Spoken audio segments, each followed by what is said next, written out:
અરે કીડી બહેન, શું કરે છે તું? તે તો તારું પેટ ભરી લીધું. હવે તું બચેલા દાણાને ક્યાં લઈ જાય છે? હું દરરોજ અડધું ખાવાનું ખાઉં છું અને બાકીનું બચાવીને ઘરમાં મૂકી દઉં છું, જે આ ગુફામાં છે. આને કહેવાય મહેનત વગર ખાવાની વ્યવસ્થા કરવી. ડ્રીમલેન્ડ જંગલમાં રોકી નામનો એક કાગડો રહેતો, જેની જિંદગી જીવવાની રીત બીજા બધા જાનવરોથી અલગ હતી. મૂર્ખ જાનવરો રોજ કલાકો મહેનત કરીને ખાવાનું શોધે અને પછી તેને પોતાના ઘરે લાવે, ત્યારે તેમને ખાવાનું નસીબ થાય. પણ મારો હિસાબ તો બધાથી જુદો. તેણે જોયું કે ટીનું ચકલી પોતાના પંજામાં સફરજનને દબાવીને ઘણી મુશ્કેલીથી પોતાના માળામાં લાવી રહી છે. અરે ટીનું ચકલી, આજે તને આવવામાં આટલું મોડું કેમ થયું? હું ક્યારનો તારી રાહ જોતો હતો. તું જરૂર મારું ખાવાનું ચોરવા આવ્યો હોઈશ, તેથી જ મારી રાહ જોતો તો ને. અરે એ વાત નથી. હમણાં તારો નાનો ભાઈ માળા પર આવ્યો હતો, બહુ રોતો હતો. શું મારો ભાઈ રડતો રડતો આવતો તો? તેને તે રડવાનું કારણ ના પૂછ્યું? ઘણી મહેનત કરી. મેં બતાવ્યું કે તારી મમ્મીની બંને પાંખો કપાઈ ગઈ છે અને અંતિમ શ્વાસ લઈ રહી છે. શું કહ્યું તે? મારી મમ્મી છેલ્લા શ્વાસ લઈ રહી છે? આ સાંભળી ટીનું ચકલીને ઝાટકો લાગ્યો અને આંખોમાં આંસુ લઈને ઝટપટ ત્યાંથી ઉડી ગઈ. આને કહેવાય મહેનત વગર ખાવાની વ્યવસ્થા કરવી. આમ કહીને ખુશ થઈને તે ટીનુના માળામાં ગયો અને ત્યાં રાખેલું સફરજન મજાથી ખાવા લાગ્યો. વાહ, મજા આવી ગઈ. જો મહેનત કરીને ખાત તો આટલી મજા ન આવત. તેણે અડધું સફરજન મજાથી ખાધું અને બાકીનું અડધું જમીન પર ફેંકી દીધું. ખાવાનું તો ખાઈ લીધું, હવે થોડી મોજ મસ્તી કરવામાં આવે. આમ કહીને તે હવામાં ઉડી ગયો. આવી જ ચાલાકીથી તે જંગલના બીજા જાનવરોને પણ મૂર્ખ બનાવતો. આ જંગલમાં એક મહેનતુ કીડી પણ રહેતી હતી અને એ જ વખતે કાગડો ડાળ પર બેઠો બેઠો ઠઠ્ઠા મશ્કરી કરતો કરતો તે કીડીને જોતો હતો.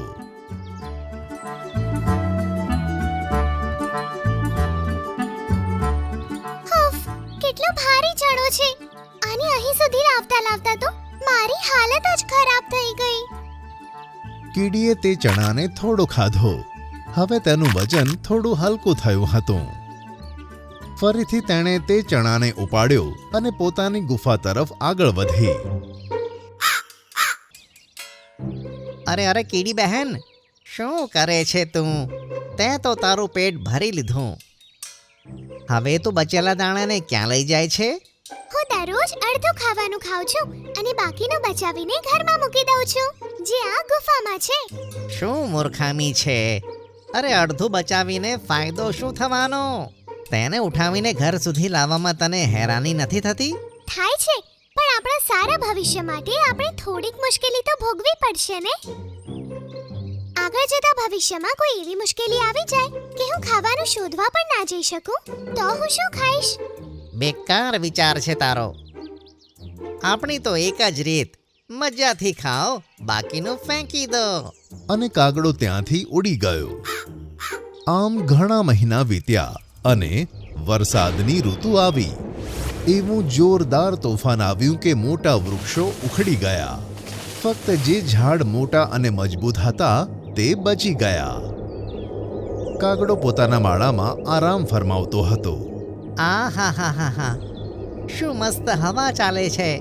લાગે છે આમ જ સૂઈ રહું અને કોઈ આવીને મારા મોઢામાં દ્રાક્ષ નાખે. ત્યાં જ એક પવન એવો આવ્યો કે તેનો માળો ઉડીને નીચે પડ્યો અને તે પણ ધડામ થઈને જમીન પર પડ્યો. અરે બાપ રે! વરસાદ આવે છે અને તોફાન પણ. મને તો ખબર જ નહીં. તેણે જોયું કે તેનો માળો તો તણાઈ ગયો અને આજુબાજુના પક્ષીઓના માળાઓ પણ તણાતા હતા. આ શું થયું? મેં તો આવું વિચાર્યું જ નહોતું. ખૂબ જ વરસાદને કારણે તે ઉડી શકતો ન હતો. તે ભારે પવનમાં આગળ જઈ શકતો ન હતો અને પાછળ તણાતો હતો. હવે તો મારે કોઈની મદદ લેવી પડશે. અને પછી તે ટીનુ ચકલી પાસે ગયો કે જે પોતાના ભાઈના લાકડાના માળામાં હતી. ટીનુ ચકલી, ઓ ટીનુ ચકલી! તેનો અવાજ સાંભળીને ટીનુ ચકલી દરવાજો ખોલી બહાર આવી. ટીનુ, મને આ માળામાં લઈ લે. મારો માળો તણાઈ ગયો અને મારી તબિયત પણ સારી નથી. હો, તે કયા ઉપકાર કર્યા છે તો હું તારી મદદ કરી દઉં. બોલ. હું મુસીબતમાં છું. તે પેલા દિવસે મારી મમ્મીની પાંખ કપાઈ ગઈ તેવું જુઠ્ઠું બોલીને મને કેટલી હેરાન કરી હતી. હું ભૂખ્યા પેટે ઉડી ગઈ હતી. હવે તને ખબર પડશે કે ભૂખ્યા પેટે મુશ્કેલીનો સામનો કરવો અને મહેનત કરીને ખાવું કેટલું અઘરું હોય છે.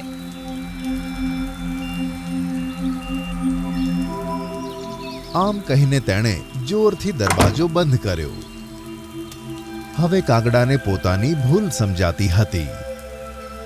ના મારા કર્મ સારા હતા કે ન તો મારો સ્વભાવ, એટલે જ કોઈ મારી મદદ નથી કરતું. એમ વિચારી તે આગળ વધ્યો. તેણે જોયું તો એક કીડી તેની ગુફાની બહાર ઊભી હતી અને તેના હાથમાં એક ઝાડનું પાંદડું છે. અરે કીડી, તું આ શું કરે છે? મારી ગુફાની અંદર મહિનાઓ માટે જમા કરેલું ખાવાનું છે અને આ પાણી પણ ગુફા તરફ જઈ રહ્યું છે. તેથી આ પત્તાની મદદથી પાણીને ગુફામાં જતું રોકી રહી છું. શું હું પણ તારી ગુફામાં રોકાઈ શકું કીડી? જરૂર રહી શકો છો રોકીભાઈ. અંદર મેં ઘણું બધું ખાવાનું જમા કરીને રાખ્યું છે. તેની મદદથી તમે બહાર ક્યાંય પણ ગયા વગર આરામથી ગુફામાં રહી શકો છો. હું તો તેમ પણ આ વરસાદ રોકાય ત્યાં સુધી આવી જ રીતે પાણીને અંદર જતું રોકવા માટે હું અહીંયા ઊભી રહીશ. કીડીની આવી વાતો સાંભળી કાગડાનું હૃદય પીગળી ગયું. મેં તો તને એક દાણો ઉઠાવવામાં પણ મદદ નહોતી કરી, અને તું છે કે જેણે આખો મહિનો મહેનત કરીને અનાજ ભેગું કર્યું અને હવે તું એ મને આપે છે. તો બીજું શું કરી શકું છું કાગડા ભાઈ? ખાવાનું એટલે જ ભેગું કર્યું હતું કે મુશ્કેલીમાં કામમાં આવે. પછી તે હું ખાઉં કે બીજું કોઈ? તારી આ હિંમત અને દયાળુ સ્વભાવ જોઈને મારામાં પણ મહેનત કરવાની ભાવના જાગી છે. હવે જો હું શું કરું છું. કાગડો ત્યાંથી ઉડ્યો અને મોઢામાં એક કાંકરો દબાવીને લાવ્યો. તેને કીડીની સામે નાખીને ફરીથી ઉડી ગયો. આ જ રીતે તેણે બીજો કાંકરો લાવીને કીડીની સામે મૂક્યો. આમ તેણે કલાકો સુધી મહેનત કરી અને જ્યાં કીડી પત્તું લઈને ઊભી હતી ત્યાં ઘણા બધા કાંકરા ભેગા થયા અને દિવાલ બની ગઈ કે જેને પાણી અથડાઈને પાછું જવા લાગ્યું. અરે વાહ કાગડા ભાઈ, તમે તો બહુ મોટી દિવાલ બનાવી દીધી. હવે તો પાણી ક્યારે ગુફાની અંદર નહીં આવી શકે. આ સાંભળીને કાગડાને ખૂબ જ ગમ્યું. પછી બંને જણા ગુફામાં જઈને ખાવાનું ખાવા લાગ્યા. બહુ મજા આવે છે. જો મહેનત કર્યા વગર ખાતો તો આ ખાવાની જરાય મજા ના આવત. કાગડાએ આજે આ પાઠ શીખ્યો કે આપણે મહેનત કરવી જોઈએ અને બીજાને મદદ કરતા રહેવી જોઈએ. તો જ ખરાબ પરિસ્થિતિમાં આપણે એકલા અને દુર્બળ નથી હોતા. તમારું કામ થઈ ગયું છે માલિક. હવે મને કોઈ નવું કામ આપો. અરે આ શું મુસીબત છે યાર. કામ છે કે નહીં કે પછી હું તમને પીટવાનું ચાલુ કરું? અરે ના ના, મારી પાસે કામ છે, બહુ કામ છે. સાંભળ. ચાલાક શિયાળ અને આળસુ શિયાળ. એક જંગલમાં બે શિયાળ પતિ પત્ની રહેતા હતા. પત્ની શિયાળ જ્યાં ચાલાક, ચતુર અને ચપળ હતી ત્યાં જ તેનો પતિ શિયાળ આળસુ હતો. સાંભળો જી, હવે ઉઠો ને. કેટલું ઊંઘ ઊંઘ કરશો? તે તેને ઉઠાડતી હતી પણ તેના પર કશી જ અસર થઈ રહી ન હતી. અરે આપણે ખાવાનું શોધવા પણ જવાનું છે. તમે ઉઠતા કેમ નથી? શું બોલે છે? તે ઉઠ્યો અને હાંફવા લાગ્યો. મને આરામની બહુ જ જરૂર છે. જો કેટલો થાકેલો છું. મારો શ્વાસ પણ ફૂલાય છે. પણ તમે તો કેટલાય કલાકોથી સૂઈ જ રહ્યા છો, તો પછી શેનો થાક? સૂઈ તો રહ્યો હતો, પણ મને જે સપનું આવ્યું તેમાં હું સતત 2 કલાક ભાગતો રહ્યો. હે? તે ફરીથી આંખો બંધ કરીને સૂઈ ગયો અને શિયાળ પત્ની એકલી જ શિકાર કરવા નીકળી પડી.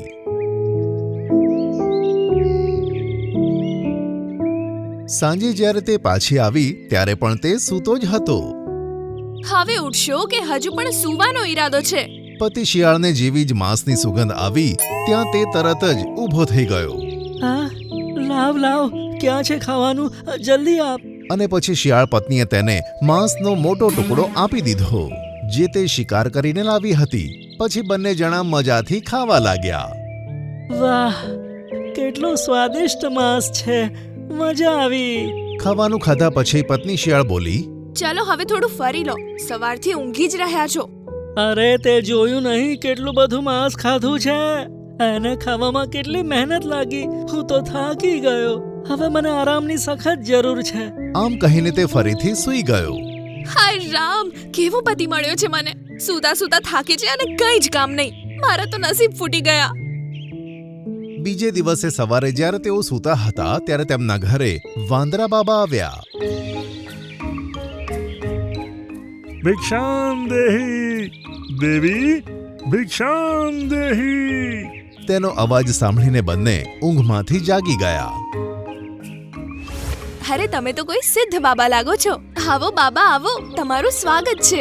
પત્ની શિયાળે વાંદરા બાબાને ઘરમાં બોલાવ્યા અને તેમને બેસાડીને કહ્યું કે બાબા તમે અહીં જ બેસો, હું તમારા માટે ખાવાની વ્યવસ્થા કરું છું. આમ કહીને તે ત્યાંથી જતી રહી. પતિ શિયાળ વાંદરા બાબા સાથે બેસીને ગપ્પા મારવા લાગ્યો. થોડી વાર પછી પત્ની શિયાળ પોતાની સાથે કેળા, સફરજન અને દાડમ લઈને આવી. આ લો વાંદરા બાબા, આશા છે કે તમને આ ફળ ખૂબ ગમશે. કેમ નહીં બેટા, અમે અવશ્ય ખાઈશું. એમ કહીને વાંદરા બાબા તો ફળ ખાવા લાગ્યા.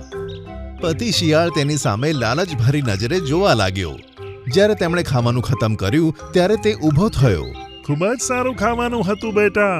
હું તને મારી પ્રાર્થનાઓમાં હંમેશા યાદ કરીશ.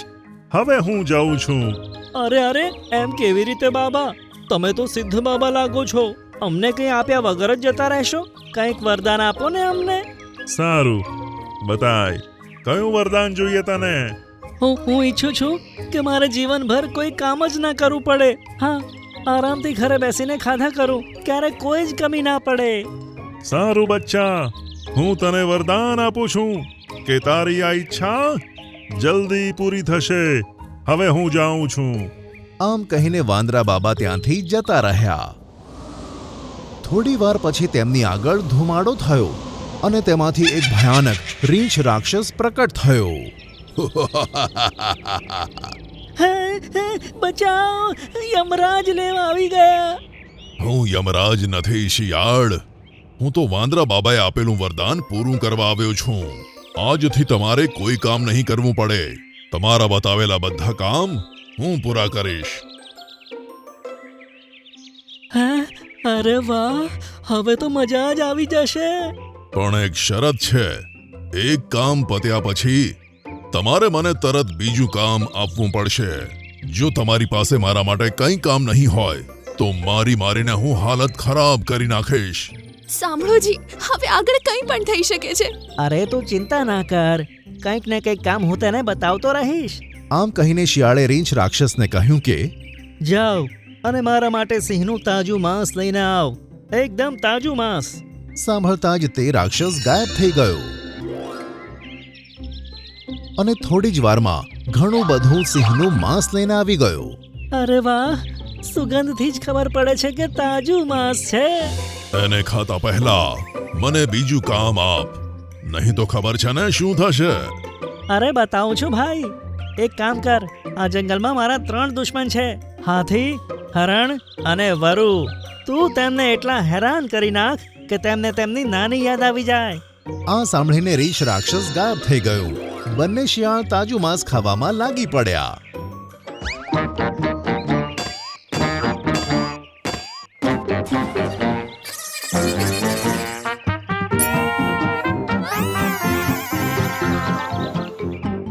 હજુ તેમણે અડધું જ માંસ ખાધું હતું કે ત્યાં રાક્ષસ આવી ગયો. તમારું કામ થઈ ગયું છે માલિક. હવે મને કોઈ નવું કામ આપો. અરે આ શું મુસીબત છે યાર. કામ છે કે નહીં કે પછી હું તમને પીટવાનું ચાલુ કરું? અરે ના, મારી પાસે કામ છે, બહુ કામ છે, સાંભળ. હવે શિયાળે તેને ફાલતુ કામ બતાવવાનું શરૂ કર્યું. તેની પાસે આખા જંગલની સફાઈ કરાવી. જે ઝાડ રસ્તામાં આવતા હતા તેમને ઉખેડી નખાવ્યા. તળાવની ગંદકી પણ સાફ કરાવી અને તેની પાસે બીજા ઘણા બધા કામ પણ કરાવી લીધા. અરે મેં શું મુસીબત લઈ લીધી. મેં તને ગુફા સાફ કરવા માટે મોકલ્યો છે. હમણાં જ તે સાફ કરીને આવી જશે. હવે મને કોઈ કામ યાદ નથી આવતું. હવે મારી પિટાઈ કરવાથી કોઈ રોકી નહીં શકે. જ્યાં સુધી હું તેને કોઈ કામ નહીં કહું તે મને મારતો જ રહેશે. આ બધું તમારી આળસના કારણે થયું છે. બિચારા વાંદરા બાબા ખાલી ખાવા માટે આપણા ઘરે આવ્યા હતા અને તમે જબરદસ્તી તેમની પાસે આવું વરદાન માંગ્યું. અરે મને મારી ભૂલનો પછતાવો થઈ રહ્યો છે. હવે તે મને પીટશે અને જ્યાં સુધી હું મરી જઈશ ત્યાં સુધી શાંત નહીં રહે. મને વચન આપો કે આજ પછી ક્યારેય આવી આળસ નહીં કરો. હંમેશા મહેનત કરીને શિકાર કરશો અને ફક્ત રાત્રે જ ઊંઘશો. અરે હું તને આ બધા વચન આપું છું, પણ હવે તેનો શું ફાયદો? આવતાની સાથે મને પીટવાનું શરૂ કરશે. જ્યારે જીવ જ ના હોય તો વચન કેવું? તેની ચિંતા તમે ના કરશો. આજે હું તને કામ બતાવીશ. થોડી વારમાં જ રીંછ રાક્ષસ પ્રગટ થયો. મેં ગુફાની સફાઈ કરી નાખી. હવે બતાવો મારે બીજું કામ શું કરવાનું છે. આ વખતે હું તને કામ કહું છું. ધ્યાનથી સાંભળજે. આપણા જંગલમાંથી જે નદી પસાર થાય છે તારે તે નદીમાંની બધી જ માછલીઓ ગણીને બતાવવાની છે. અરે બાપરે, માછલીઓની ગણતરી? હા, જલ્દી જા અને કામ ચાલુ કર. ગણતરીમાં જરાય ભૂલ ના પડવી જોઈએ. સારું જાઉં છું. આમ કહીને રીંછ રાક્ષસ ગાયબ થયો. હા, તને લાગે છે કે આ કામ તે નહીં કરી શકે? થઈ જ ના શકે. રીંછ રાક્ષસ નદીમાં ઉતર્યો અને માછલીઓને ગણવાનું કામ શરૂ કર્યું. માછલીઓ આમ તેમ ભાગતી. ઘણી બધી માછલીઓ તો એક સરખી દેખાતી. અરે, આ કામ તો બહુ અઘરું છે ભાઈ, પણ શું કરે, કરવું જ પડશે. આમ કહીને તેણે માછલીઓ ગણવાનું અશક્ય કામ શરૂ કર્યું. આ બાજુ પતિ શિયાળ સુધરી ગયો અને તેણે આળસ કરવાનું છોડી દીધું અને પત્ની શિયાળ જેવું કામ કરવાનું શરૂ કર્યું. રીંછ રાક્ષસ આજે પણ તે તળાવમાં માછલીઓ ગણવાનો પ્રયત્ન કરે છે, પણ તે ક્યારેય સફળ નહીં થાય.